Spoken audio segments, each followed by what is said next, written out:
समस्तक मुहरे गोटे कथा हाईरे नियति केते निष्ठुर तोर विचार एका सांगरे चलीगला बापा झील जीवन किछि भाबिबा पूर्व हाईवा चक्का तले सलील समाधि नेले बापा राजकिशोर और 7 वर्षर झील लोरी। सबुदिन परी झील को स्कूल धरी घर को फेरुथिले आउ मात्र किछि समय पर पहुंची थांते घरे किंतु बाटरे नियति दाऊ साधिला। बाटरे बाट उगाड़ा हाईवा रूपरे लौह दानव निमिषक मध्य सबु किछि शेष होईगला।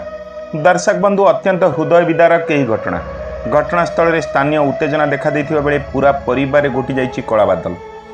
कांद बोबाड़ी फाटी पड़ुछि समग्र अंचल। सूचना अनुसार कटक पारादीप रोड कोठिया साही गड़ा निकट में घटी एपरी लोमटांकुरा दुर्घटना।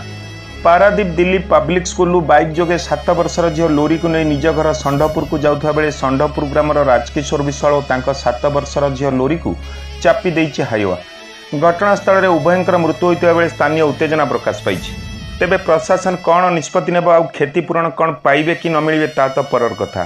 हेले अकाल झड़ी पड़ता दुईटी अमूल्य जीवन आउ केबे फेरी आसिबो नाही कि हतभाग्य परिवार दुख को केही भी दूर करि परिबे नाही। कुजंगरू सुदर्शन मल्लंक रिपोर्ट न्यूज़ ऑन ओडिया.in।